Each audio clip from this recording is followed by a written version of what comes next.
Today, I would like to begin with a question. Have you ever felt like someone is watching you?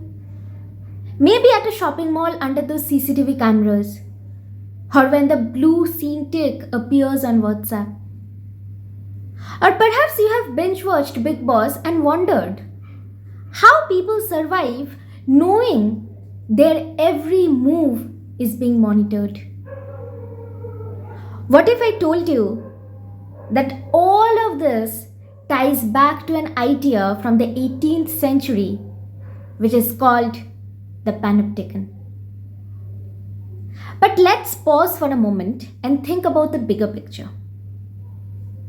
We often talk about freedom, independence, and privacy as if they are the absolute truths. But in today's world, don't you think that these ideas have become a myth?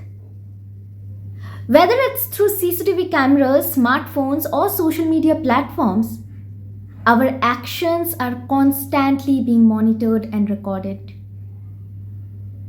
The Big Boss house might have cameras you can see, but in real life, the surveillance is far more subtle and omnipresent. From the GPS on your phone to the cookies tracking your online behavior, every step you take is observed, analyzed, and sometimes even sold. The illusion of privacy is just an illusion. We are living in a world where complete independence and privacy no longer exist. Everything is interconnected and watched. And that brings us to the concept of the Panopticon. Today we'll explore how the Panopticon started with Jeremy Bentham, how Michel Foucault turned it into a metaphor for power and control, and how it exists all around us today in reality show, digital surveillance, social media, television series like Squid Game, and even movies like CTRL. By the end of this video, you will see the Panopticon in ways you never imagined. And trust me, it's both fascinating and terrifying at the same time. Jeremy Bentham, an English philosopher from the 18th century, proposed the idea of the Panopticon. Now, picture a circular prison with a watchtower in the middle. Prisoners live in cells arranged around this central tower. But the twist is, the guards in the tower can see every prisoner, but the prisoners cannot see the guards. This creates a sense of constant surveillance because the prisoners think they are being watched all the time, even if no one is actually watching. So the genius of Bentham's idea was that it controlled behavior without the need for constant supervision. It was cheap, efficient, and a powerful way to maintain order. Now let's jump to the 20th century, when French philosopher Michel Foucault took this idea to the next level. In his book, Discipline and Punish, The Birth of the Prison, Foucault did not just look at Panopticon as a prison design. For Foucault, the Panopticon was not just about prisons. It was a metaphor for modern society. He argued that the Panopticon represents how power operates in schools, offices, hospitals, and governments. Here's the main idea. Surveillance is not just about watching, it's about control. When people think they are being watched, they start to self-regulate. They behave in ways that align with the expectations of those in power, even if no one is actually watching. Think of schools where CCTV cameras are installed. Even if the principal is not watching the footage 24/7, students behave as though someone might be watching. Or think of workplaces with crime tracking software. Employees become more disciplined because they know that their productivity is being monitored. Fast forward to today, and the Panopticon is not just in buildings, it's everywhere. CCTV cameras monitor us on streets, in shops, and in public transports. Take malls and supermarkets for example. Cameras monitor customers to prevent theft. But it does not stop there. Have you ever noticed how stores send you personalized offers after you use their apps or loyalty cards? That's data-driven surveillance. Social media platforms track every like, every comment, and every share. Algorithms analyze our online behavior to predict what we will buy, watch, or even think. One of the best modern examples is your smartphone. Social media platforms have become modern panopticons.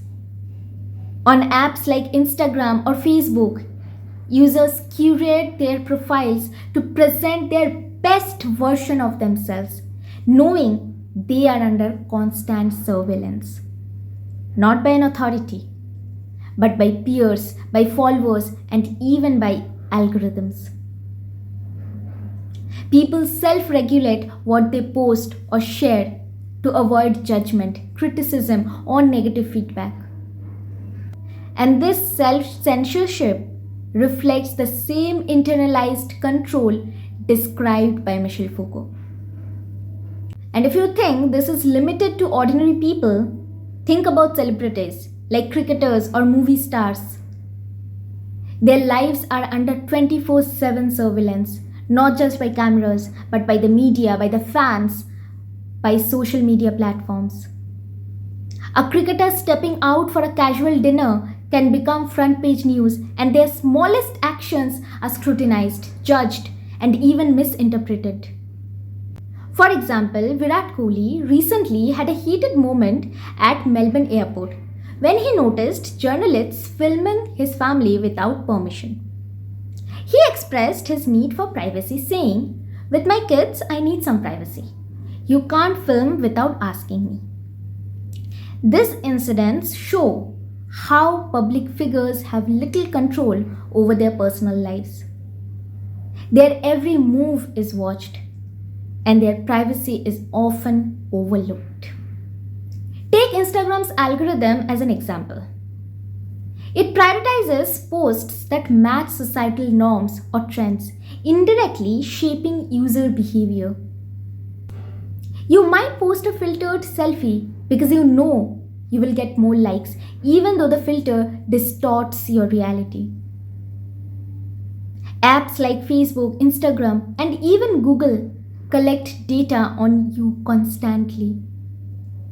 Ever wondered why advertisements for a product you just Googled suddenly show up on your Instagram feed? That is surveillance in the digital era, which can also be termed as the digital panopticon. Think about AI assistants like Alexa or Siri.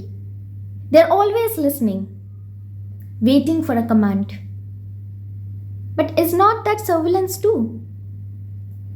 We willingly bring these devices into our homes, creating a modern panopticon where we are both prisoners and participants.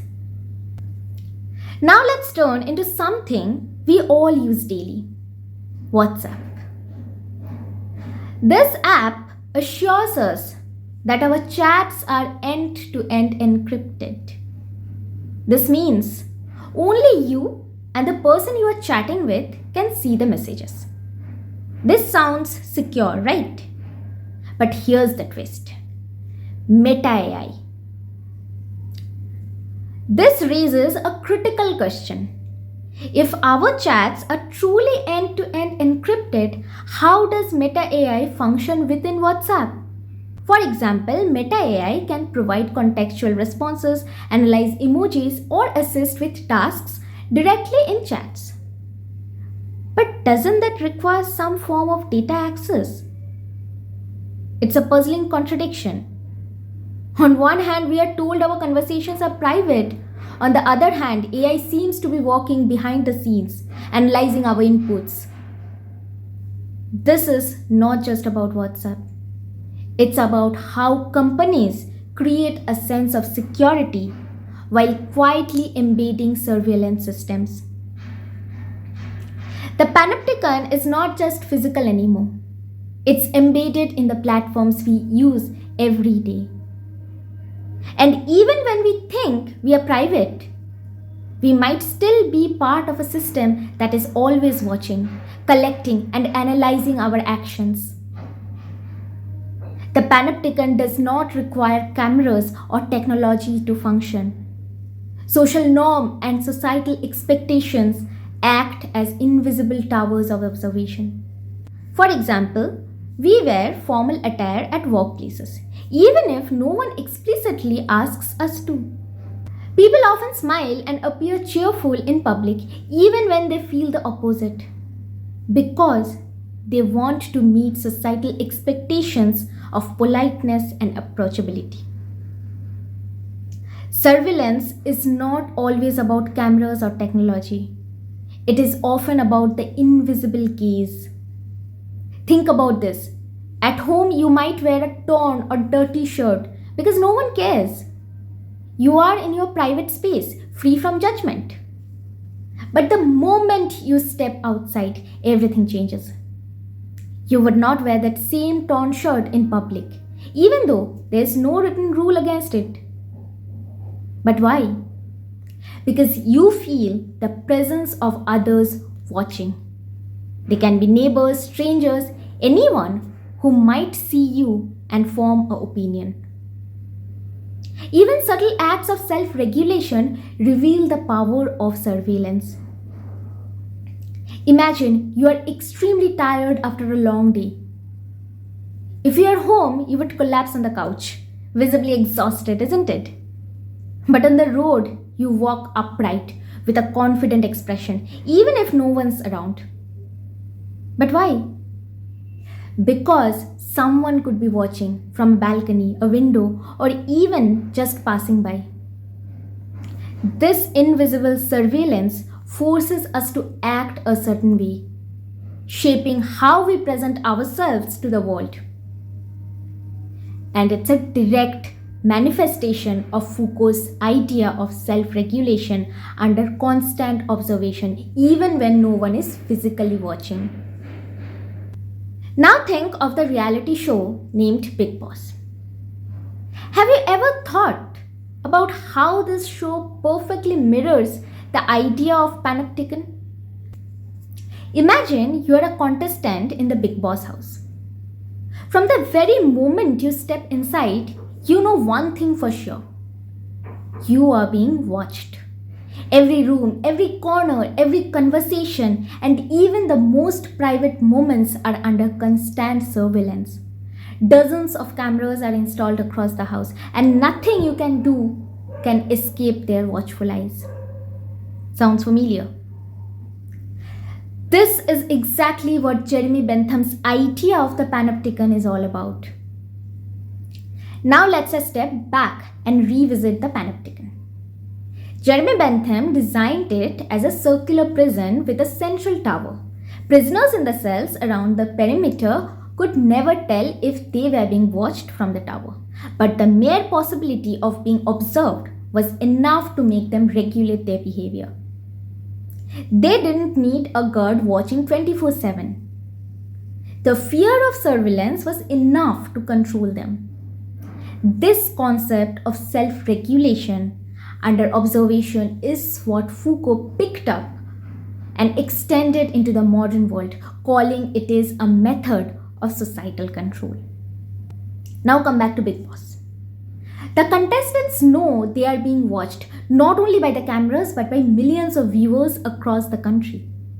Their every move, every fight, every alliance, and every whisper is broadcasted for entertainment. There is no way they can know when and where the cameras are focused. But the fact that they are always under surveillance makes them regulate their actions. For example, think about how contestants behave in the house. Many try to present themselves in the best possible way because they know that audience is watching and will judge them. They become overly polite, form strategic alliances, or pick fights just to stay relevant. Even when they lose their temper or act irrationally, deep down they're aware of the gaze of the camera. However, here's an interesting twist. The big boss house does not even need a visible authority figure. Sure, there's the voice of big boss giving instructions, but the real control comes from the knowledge that they are being watched. Contestants might be lounging, talking, or even scheming, but they are constantly thinking, what will the audience think? How will this look on TV?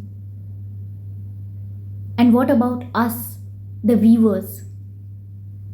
We become part of the Panopticon too.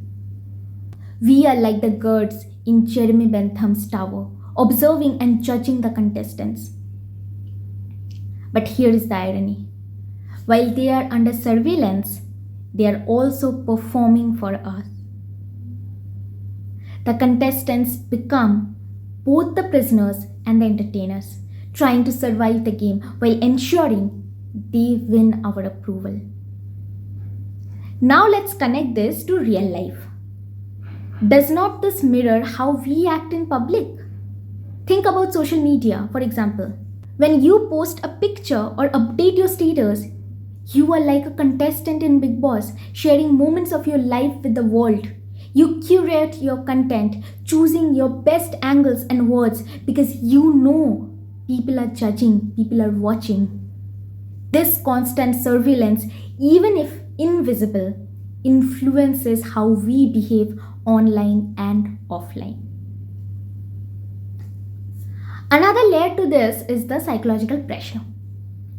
In Big Boss, contestants often break down or show their raw emotions because living under constant observation can be exhausting. Similarly, in real life, the pressure to always present a perfect version of ourselves, whether on social media, at work, or even in social settings, can take a toll on our mental health. So, the next time you watch Big Boss, don't just see it as a reality show filled with drama and entertainment. Think of it as a living example of Foucault's Panopticon, a microcosm of how surveillance shapes behavior, controls people, and creates a system where everyone is both a watcher and the watched. But what's fascinating is that the Panopticon is not just about control, it is about power. Big Boss as a concept thrives on this power dynamic. It is not just the cameras controlling the contestants, it is also the audience, the voice of Big Boss, and even the contestant themselves. So tell me, does not this make Big Boss a perfect example of the Panopticon? And more importantly, doesn't it make you think about how surveillance works in your own life? After all, whether it's through cameras, social media, or even societal norms, we are all living in our own versions of the Big Boss house. And with that thought, I will leave you all to ponder upon this question. Are you the watcher, the watched, or maybe both? But all this surveillance raises serious questions about privacy. Sure, cameras can prevent crime and keeps us safe, but where do we draw the line? Governments and corporations often justify surveillance in the name of security. But how much of our personal freedom are we giving up? Even in democracies, the lines blur. So what started as Bentham's design for a prison has grown into a global phenomenon. Michel Foucault helped us to see the Panopticon is not just about watching, it's about shaping behavior. And in today's world, from CCTV cameras to your smartphones, we are living in a panopticon without walls. Having said this, I would like to wrap up this topic. If you think that this video has helped you in any way or the other, do like, share, comment, and subscribe to my channel. Until next time, stay curious and keep questioning the world around you. Thank you.